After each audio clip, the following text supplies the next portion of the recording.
আসসালামু আলাইকুম সবাইকে। দেশ এবং দেশের বাহিরে আপনারা যারা আছেন সবাইকে মাহে রমজানের শুভেচ্ছা। রমজান আমাদের মাঝে প্রত্যেক বছর আসে আত্মশুদ্ধির উপলক্ষ নিয়ে। আমাদের যেই জড়া কুরিপু, পরহিংসা, পরশ্রী কাতরতা, রাগ, ক্ষোভ সব কিছুর ঊর্ধ্বে উঠে আমরা যেন আমাদের ইফতার, আমাদের সাওম, আমাদের তারাবি এই প্রত্যেকটি উপলক্ষের মধ্য দিয়ে আমরা যেন আত্মশুদ্ধির উপলক্ষ খুঁজে নিতে পারি। আল্লাহ আমাদের সেই তৌফিক দান করুক এবং সবাই যেন আমরা এই পরিশুদ্ধির মধ্য দিয়ে আমরা যেতে পারি এবং আমরা তাকওয়া অর্জন করতে পারি। এই রমজানে প্রত্যেক বছর দেখা যায় কিছু অসাধু ব্যবসায়ী সিন্ডিকেট প্রতি বছর এই রমজানের উপলক্ষে তারা দ্রব্যমূল্যকে পুঁজি করে, দ্রব্যমূল্যকে এক রকমের সিন্ডিকেট করে আমাদের সাধ্যের বাহিরে নিয়ে যায়।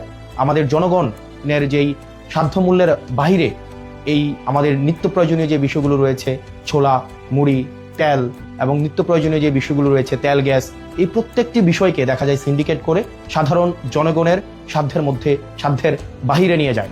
আমরা সরকারের কাছে আহ্বান থাকবে যেন এই সিন্ডিকেট, মাফিয়া, লুটেরা এবং চাঁদাবাজদের বিরুদ্ধে বিগত সময়ের মতো অন্তর্বর্তীকালীন সরকার গত বছর রোজায় যে ধরনের কঠোর ব্যবস্থা নিয়েছে এবং এই নিত্য প্রয়োজনীয় বিষয়গুলো যেভাবে মানুষের সাধ্যের মধ্যে ছিল, এই বছর যেন সাধ্যের মধ্যে থাকে সে বিষয়ে যথাযথ ব্যবস্থা নেবে।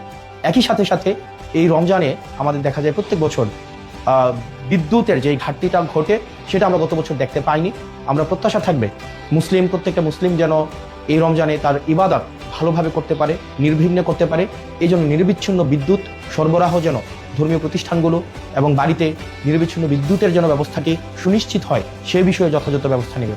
আপনারা দেশে এবং বিদেশে যারা আছেন এই রমজান উপলক্ষে আমাদের মধ্যে যেই ধরনের নেতিবাচক বিষয়গুলো রয়েছে সেগুলো অতিক্রম করে বাংলাদেশের জন্য, প্রত্যেকটি মানুষের জন্য আমরা যেন ইতিবাচকতার বার্তা নিয়ে আসতে পারি। আল্লাহ আমাদের সেই তৌফিক দান করুক। সবাই ভালো থাকেন, সুস্থ থাকেন। রমজান আমাদের মধ্যে রহমত এবং বরকত নিয়ে আসুক। আসসালামু আলাইকুম ওয়া রাহমাতুল্লাহি ওয়া বারাকাতুহু।